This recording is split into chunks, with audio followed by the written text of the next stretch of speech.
Imagine this: you're crouched behind a cold marble column deep within the Vatican's most sacred sanctuaries.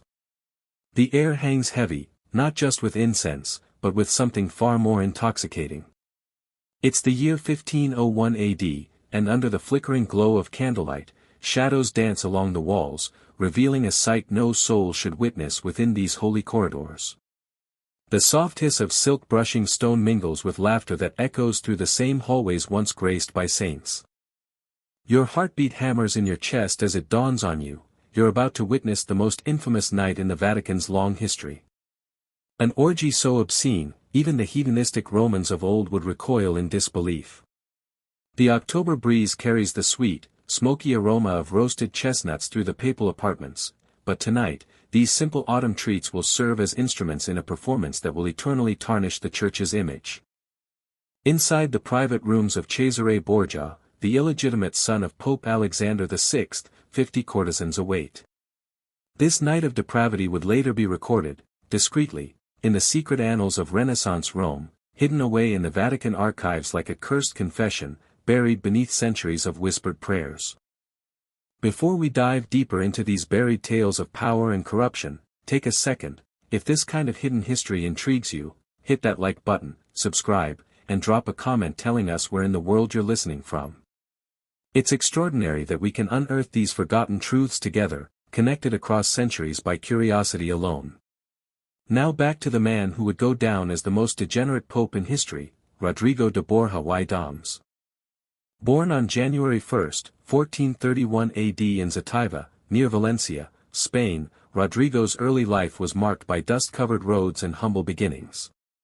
But fate had other plans. The marble halls of the Vatican were calling. Rodrigo's uncle, Alfonso de Borja, had already ascended through church ranks. When Alfonso was crowned Pope Calixtus III in 1455 AD, Rodrigo's path was carved in papal wax. By age 25, he was elevated to cardinal deacon, not by divine inspiration, but through nepotism, the lifeblood of Renaissance clerical politics. With sharp ambition and a hunger for power, Rodrigo entered Rome ready to seize opportunity wherever it lay. Late 15th century Rome was a city split between reverence and vice, a paradox that would make even Dante shake his head. By daylight, pilgrims knelt before golden altars in silent devotion. By night, the same cobbled streets became a bazaar of flesh and sin. In this world of transactional salvation, Rodrigo Borgia thrived. He collected ecclesiastical posts like gemstones, building a web of influence across Europe. He lived not as a holy servant, but as a Renaissance prince, feasting in grandeur and housing mistresses who bore his children like seasons bore fruit. The most influential of his lovers was Venazia de Catania, a noble Roman woman with beauty and political savvy. Between 1474 and 1482 AD, she gave Rodrigo 4 children who would each become pawns in his ruthless pursuit of dominance: Juan, Cesare, Lucrezia, and Geoffrey. Even before ascending the papal throne, Rodrigo's conduct shocked Rome, a remarkable feat in a city where scandal flowed like wine. Pope Pius II penned a stern letter in 1460 AD, condemning his disgraceful behavior in Siena, which had scandalized both city and court. But shame wasn't a luxury Rodrigo could afford. His sights were set on the papacy, and moral scruples were obstacles to be maneuvered, not upheld. The 1492 AD conclave played out like a dance of corruption behind the closed doors of the Sistine Chapel, beneath the ceiling that would one day bear Michelangelo's legacy. 23 cardinals gathered to elect the next vicar of Christ, but instead of prayer, it was gold that sealed the decision. Bribes flowed like holy water. Positions were traded like sacred relics. When the final smoke rose on August 11, 1492 AD, it was Rodrigo Borgia who stepped out as Pope Alexander VI, his election a textbook example of simony, the selling of sacred offices. Surprisingly, Rome rejoiced. Its citizens had grown used to the Spaniards' flamboyant ways and anticipated a reign of opulence and excitement. Across the Eternal City, bonfires blazed atop the 7 ancient hills. Torchlit processions wound their way through streets once trodden by emperors and martyrs. Triumphal arches, hastily constructed yet grand, rose like whispered prayers turned to stone and timber. On August 26, 1492 AD, the coronation of Pope Alexander VI at St. Peter's Basilica was met with thunderous applause, an ovation that observers claimed surpassed anything granted to a pontiff in living memory. At first, Alexander's reign gave the illusion of divine intent. Order returned to Rome, where chaos had ruled. Just months before his ascent, the city had endured over 200 assassinations. In response, the new pope carved Rome into districts, each overseen by magistrates empowered to enforce the peace. Every Tuesday, he personally received the people's grievances, dispensing justice with a swiftness that drew admiration even from his critics.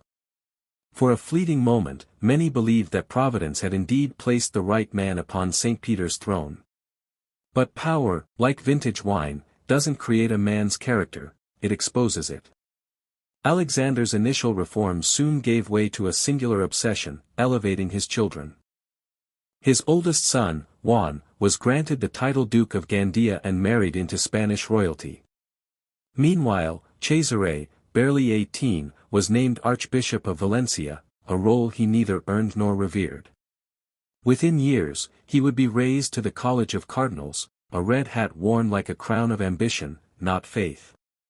The papal apartments became a strange theater where sacred rituals coexisted with outrageous indulgences. Lavish dinners spilled deep into the night.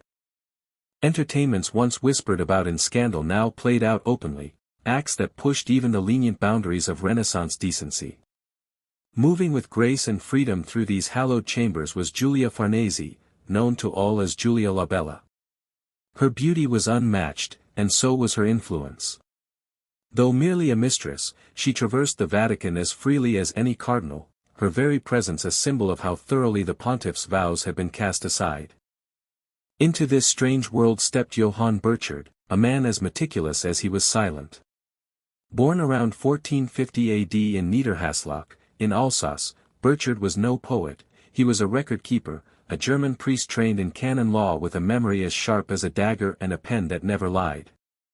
He rose through the clerical ranks to become the master of ceremonies for the papal court, an office that placed him mere paces away from the pope during both sacred rites and scandalous excess.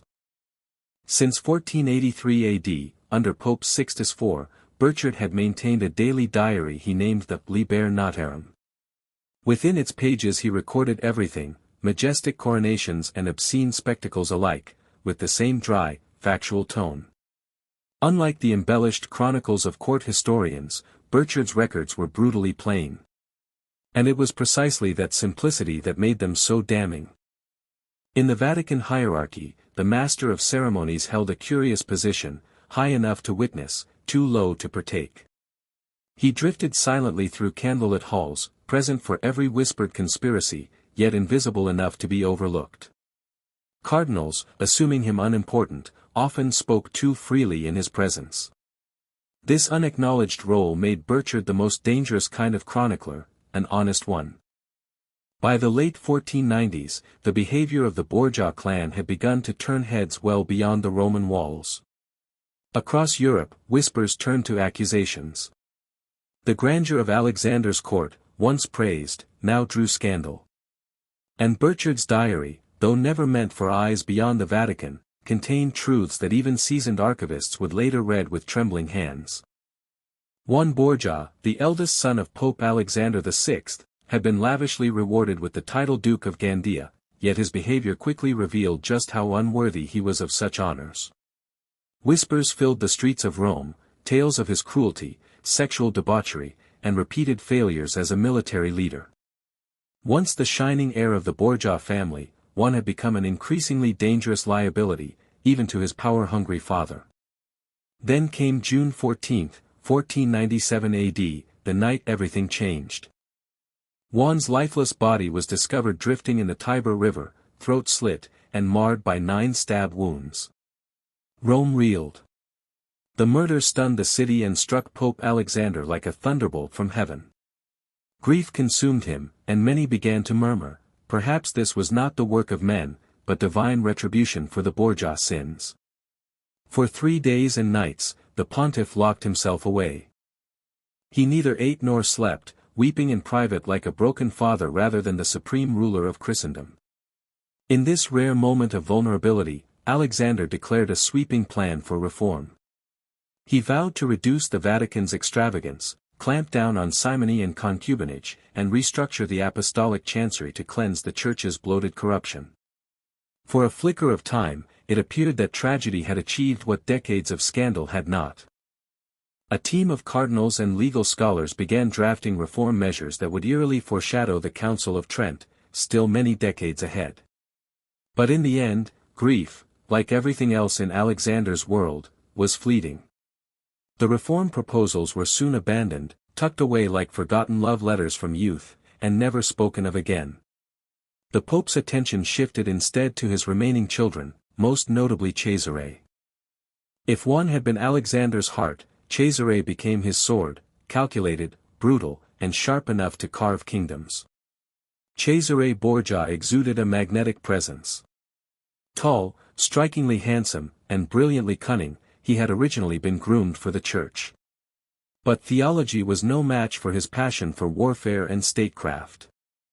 In a bold and unprecedented move, Cesare resigned his cardinalate in 1498 AD, becoming the first in history to voluntarily renounce such a holy title in pursuit of secular power.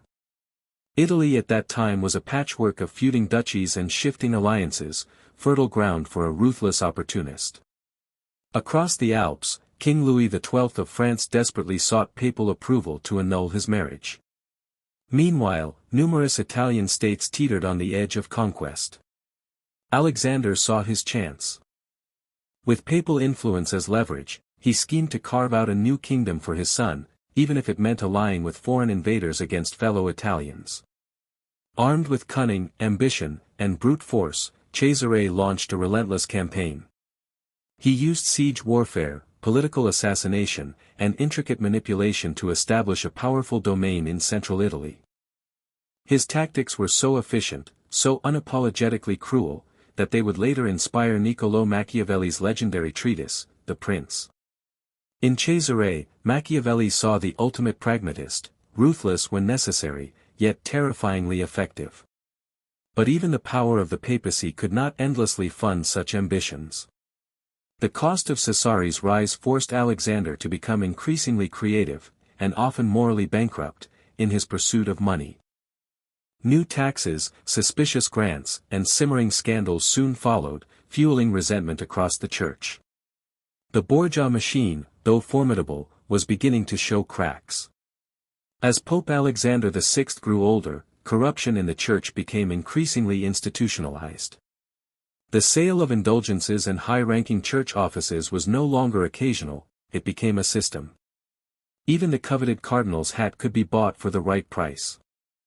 Rich families paid handsomely to elevate their sons, securing both spiritual absolution and elite status. Over the course of his reign, Alexander appointed 47 new cardinals, not for their holiness, but for the thousands of ducats each appointment poured into the Vatican treasury, and ultimately, into Cesare's military campaigns. Rome during these years didn't resemble a holy capital. It looked more like a conquered city, not by foreign powers, but by its own rulers. The Borgias ran the papal states like a private empire, Alexander as the powerful patriarch, Cesare as the iron-fisted prince. Even Lucrezia, whose reputation would later be somewhat redeemed, was repeatedly used as a pawn in political marriages, her personal desires sacrificed at the altar of family ambition. Her first marriage to Giovanni Sforza was annulled when political tides shifted, the official reason was impotence, but everyone knew better. She was swiftly remarried to Alfonso of Bisceglie, but when that alliance lost its value, Alfonso was assassinated, likely on Cesare's orders. Lucrezia's body count began to match her dowry list. Meanwhile, the Vatican apartments transformed into a theater of decadence. Lavish feasts, musical displays, and elaborate performances filled the nights. These weren't mere entertainments, they were political rituals, designed to impress allies and seduce enemies. Cardinals dined beside courtesans. Ambassadors watched as Vatican morality dissolved into wine and spectacle. Alexander used these evenings to test loyalty. Participation meant complicity, no cardinal who attended could later claim moral high ground. Refusing an invitation marked you as an enemy, a risk few dared to take in a city where, falling out of favor, could mean actual death. By the autumn of 1501 AD, the Borgias stood at the height of their power, and arguably, their corruption. Cesare had just completed his military conquest of Romagna, earning praise even from foreign commanders. Alexander had survived multiple political crises, including the invasion by Charles VIII and turf wars with rival Italian families. The Jubilee year of 1500 had brought hundreds of thousands of pilgrims to Rome, overflowing the papal coffers, and the city's brothels. And it was during this high point, amid victory and vice, that Cesare Borgia orchestrated the event that would become known as the Banquet of Chestnuts. The true reason behind the event remains a mystery. Was it celebration? A show of dominance? Or simply the inevitable outcome of years of excess? Regardless of intent, historians agree on one thing: it was the most infamous orgy in papal history. The date? October 31, 1501 AD, All Hallows Eve. A night traditionally believed to blur the lines between the sacred and the profane. Whether chosen for its symbolism or by sheer coincidence, the date was chillingly appropriate. On the night meant to honor the dead, the Borgias buried what was left of the papacy's dignity. The event took place in Cesare's private Vatican apartments, rooms once gloriously adorned by the painter Pinturicchio, showcasing a blend of Christian piety and mythological grandeur. These frescoes formed a grotesque backdrop for an evening that belonged to neither tradition. The guest list was a mirror of Borgia corruption: cardinals who should have been in prayer, Roman nobles whose silence had been bought, and diplomats from across Europe, some hoping to spy, others simply drawn to the scandal. But the main attraction? 50 hand-picked courtesans, not street prostitutes, but elegant, trained companions, skilled in both pleasure and discretion. Many had entertained in the Vatican before. They knew the rules. They understood the rewards. Johann Burchard, the master of ceremonies, attended the event. Not as a participant, but as a witness. His job required him to be present at any formal function, even private ones. That unfortunate duty placed him in the perfect position to record the truth. And he did. His diary, the Liber Notarum, written in Latin with the cold detachment of a bureaucrat, captured details few others dared to preserve. Thanks to Burchard, the world would later learn of what really happened that night. According to his record, the evening began, innocently enough, with dinner in Cesare's chambers. Seasonal delicacies were served alongside wines aged deep in Roman caves. The guests chatted about art, politics, and war, trying to pretend this was merely another social evening in Renaissance Rome. But beneath the laughter, the wine, and the flickering candlelight, the evening was about to descend into something far more spectacular, and obscene. As dinner drew to a close and the dishes were cleared away, the evening slipped into its true purpose, not conversation, but spectacle.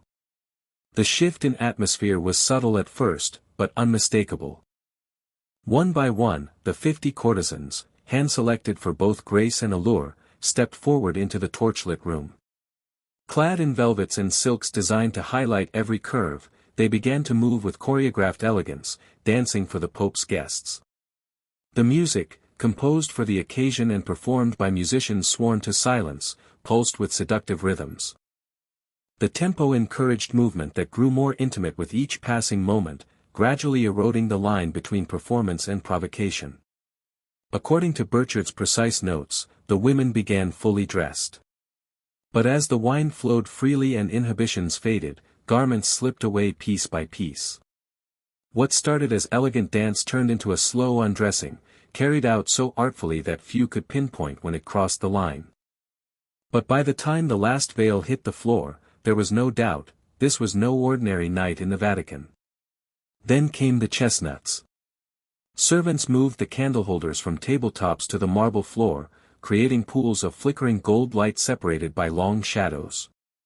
Between them, chestnuts were tossed across the stone tiles. The courtesans, now entirely nude, were ordered to crawl on hands and knees to collect them, their movements illuminated by dancing candlelight. It was a display equal parts humiliation and theater, and it would give the night its infamous name. Seated on a raised platform at the head of the room, Pope Alexander VI watched calmly, joined by Cesare and, most controversially, Lucrezia. The presence of the Pope's daughter at such a scene has baffled scholars for generations. Was she complicit in the decadence, or simply trapped in the machinery of her family's ambition? Sources disagree, but none deny she was there when the night reached its peak. The grand finale of the evening was as grotesque as it was public. The male guests were invited to compete in a contest, who among them could bed the most courtesans before the night was through. Servants kept score, documenting every act like a tally in a game. Silk tunics, fine shoes, jeweled barrettes, these were the prizes for men who performed best, reducing acts of intimacy to tournaments of lust staged for the papal elite. Burchard, bound by duty to be present at all Vatican ceremonies, observed from the periphery. He didn't embellish or dramatize. His account, written in the dry Latin of a legal scribe, remains the only known official record of the event. For centuries, his documentation would remain buried in the Vatican's sealed archives, hidden away like a cursed relic of the Renaissance. When Pope Leo XIII finally opened the archives in the late 19th century, he did so reluctantly. Scholars were warned about delving too deep into the records concerning Alexander VI. Even after 400 years, the Banquet of Chestnuts still had the power to disgrace the Church. The following morning, Rome appeared unchanged, at least on the surface. Masses resumed, pilgrims filled the basilica, and the Pope gave public audiences with the same serene face he had worn the day before. But beneath this calm, the city buzzed. Whispers passed through the kitchens and corridors of the Vatican, through guards, valets, and clerks. The truth was out, and no curtain could hide it now. News of the banquet traveled swiftly, not only through gossip, but through letters, especially those written by foreign diplomats who had attended or had reliable sources inside the Vatican. These correspondences, preserved in archives across Europe, contain expressions of horror and astonishment, even from men who were used to scandal. What shocked them wasn't just the orgy itself, but the setting. The Vatican, the heart of Christendom, had hosted something far beyond sin. It had turned sacrilege into spectacle. For reformers across Europe, the story was gasoline on a long smoldering fire. Savonarola and others seized upon the event as undeniable proof that the papacy had sunk into irreversible rot. Demands for reform councils intensified, and voices calling for Alexander's deposition grew louder. This was no longer just a tale of personal vice, it had become a symbol. The Banquet of Chestnuts was remembered not only for its orgy of indulgence, but as a moment when the Church's corruption stood fully exposed, flickering in candlelight, witnessed by Rome, and by history. In the wake of the scandal that echoed through Christendom, Alexander VI met criticism not with humility, but with defiance. He offered no apologies, introduced no reforms. Instead, he doubled down, fueling Cesare's ambitions with renewed fervor and indulging in the same lavish excesses that had long marked his reign. It was as though, with the truth now public, he no longer felt the need to pretend. The mask of righteousness had fallen, and beneath it was not repentance, but release. Though the Banquet of Chestnuts marked the twilight of Alexander's rule, it was no isolated moment of moral collapse. It stood as the logical climax of years of decadence, a crescendo of corruption that had mutated the papal court into a theater of the grotesque. The sacred and profane had become so deeply entwined that separating them was a task few dared to attempt. Meanwhile, Cesare Borgia's star only seemed to rise. In the days immediately following the scandal, his military campaigns pressed forward. Renaissance Italy, pragmatic and fractured, often turned a blind eye to immorality when results were effective. Praise continued to flow from admirers who measured greatness in victories, not virtues. Niccolò Machiavelli, who studied Cesare closely, would later argue that greatness often demands moral compromise. In The Prince, he held up Cesare as a model of political mastery, ruthless, clever, unshackled by ethics. Yet history would show that power built on such shaky foundations could not stand for long. On August 18, 1503 AD, Pope Alexander VI died, likely of malaria, though persistent whispers of poison lingered. In the Vatican's shadowy corridors, such suspicion was more than plausible, it was expected. His death shattered the fragile balance that had kept his children afloat. Cesare, suddenly stripped of papal protection, found his alliances crumbling. Once feared as a prince of war, he died in 1507 AD, not on a throne but on a battlefield in Spain, cut down as a mere mercenary. Lucrezia, the only Borgia to survive the storm, went on to become Duchess of Ferrara. Yet her life remained haunted by the sins of her youth and the infamy of her family. With Alexander dead, Julius too ascended the papal throne. He refused to set foot in the Borgia apartments, where the banquet had taken place. Instead, he moved upstairs, commissioning Raphael to adorn his new chambers with soaring frescoes.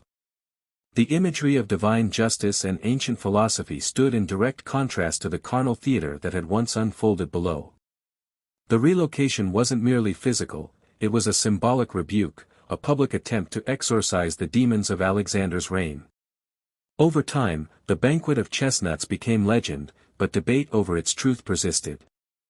19th-century Catholic historians tried to dismiss Burchard's detailed account, claiming that such indecency could not have come from a trusted witness. Others argued the text had been tainted by Protestant interpolations, a weapon in the growing battle between Reformation and Rome. Protestant scholars, meanwhile, seized upon the scandal as proof of Rome's spiritual rot. In their eyes, the banquet was not just a moral outrage, but a symbol of everything the Reformation stood against. In the modern era, historians largely accept Burchard's testimony as accurate, albeit filtered through the lens of his cold, factual style. They remind us that in Renaissance Italy, spectacles involving prostitutes and pageantry were not rare, at least in secular courts. What made Alexander's indulgence so egregious was his role, the vicar of Christ participating in scenes that even a pagan emperor might have blushed at. The irony deepens when one considers the setting. The Vatican rooms that housed the banquet had been adorned by the painter Pinturicchio, their walls covered with frescoes of saints and gods. As nude courtesans danced beneath images of the Virgin Mary and Apollo in his chariot, the disconnect between artistic ideals and human actions could not have been starker. Even now, archaeologists who study the Vatican apartments uncover traces of how such a night could unfold in the seat of Christendom. Stone walls that bore witness, frescoes that looked down in silence, chambers once echoing with chants, now remembered for whispers and wine-stained laughter. Thus ended the age of Alexander VI. His reign was not merely a chapter in papal history, it was a turning point, a warning, a scandal, and a reflection of how power corrupts when cloaked in divine authority. The banquet may be long over, but its echoes still stir in the marble halls of the Vatican. The Borgia apartments, luxurious and labyrinthine, were constructed not just for ceremony, but for secrecy. Hidden corridors, connecting rooms, and the rare Renaissance feature of functional soundproofing allowed Pope Alexander VI to divide his world, public majesty by day, private debauchery by night. Within those walls, morality could be masked, and power exercised without witness. But not without record. For centuries, Johann Burchard's diary lay sealed within the Vatican's secret archives, guarded by the very institution it condemned. That the Church preserved such documentation while restricting access to its content speaks to a conflicted relationship with its own history, a desire to remember, and a fear of remembrance. Though many contemporary sources hesitated to recount the grotesque in explicit detail, diplomatic letters from ambassadors and noblemen confirm the reputation of the papal court during Alexander's reign. Even if the exact choreography of the Banquet of Chestnuts remains unique to Burchard, the consensus of scandal echoes across Europe's archives. The banquet's legacy was not measured in papal decrees or territorial shifts, it was measured in credibility lost. Martin Luther, just a few decades later, would point to the Borgia papacy as evidence of Rome's moral rot, a case study in divine authority corrupted by human vice. For reformers, Alexander's orgies weren't salacious footnotes, they were symptoms of institutional decay. The Council of Trent, convened in the 16th century to cleanse and reform the Church, addressed many of the very abuses that Alexander had embodied, simony, concubinage, and untrained clergy. Seminaries were founded. Clerical discipline was restored. The pageantry of Baroque ritual replaced the raw spectacles of sensuality once common in the Vatican halls. But this visual splendor came at a price. It was performance, not penance. Formal liturgies replaced spontaneous revelry. Theatrical order masked psychological scars that had been burned into the soul of Catholic memory. As for the courtesans, they were not villains, but products of survival. In a world that offered few options to women without noble birth, many saw their role in the banquet not as humiliation, but as employment, however dangerous. For the clergy and officials in attendance, the line between complicity and coercion was thin, blurred by ambition, fear, and the shadow of papal wrath. The people of Rome, peasants, pilgrims, priests, knew, at least in whispers, what transpired behind Vatican walls. Yet, faith endured. Masses were still attended. Prayers still whispered. The sacraments still held meaning. Ordinary Catholics distinguished between the sins of men and the sanctity of belief. Perhaps that was the greatest miracle of all. In truth, the Banquet of Chestnuts was not merely an orgy. It was a mirror. A mirror reflecting a turning point in European civilization, when the spiritual unity of medieval Christendom began to fracture into modern political realism. Alexander VI, dressed as a pontiff, lived as a prince. His revels mirrored the opulence of secular courts, but in doing so, he exposed a fatal contradiction, that one could not serve God and mammon both. Thus, the evening of October 31, 1501 AD did more than scandalize, it crystallized a crisis. A Vatican masquerade that forced future popes to choose between spectacle and sanctity, and reshaped the direction of the Catholic Church for generations. And yet, that night lingers. The chestnuts, humble, scorched, scattered across marble floors, became emblems of how far power may fall when it is unchecked by conscience. They bore witness not only to the collapse of spiritual authority, but to the timeless human tension between the sacred and the profane.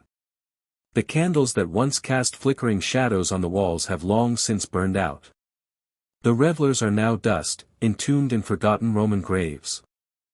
The very chambers that once echoed with laughter and lust now welcome hushed tourists, gazing upward at Renaissance frescoes that tell a different story. But in the precise Latin of Burchard's hand, those moments remain. Moments when the Vicar of Christ blurred into the image of Nero, when divinity was drowned in desire, and when history itself paused to mark how far ambition could drag a soul from grace. In the end, that is the final legacy of the Banquet of Chestnuts, not just as a historical scandal, but as a haunting testament to the eternal struggle within the human heart, to rise toward heaven, even as we crawl through the dust. And before dawn came, the chestnuts were gathered up, and the Vatican returned to silence. Thank you for watching. Don't forget to subscribe to the channel, and see you in the next videos.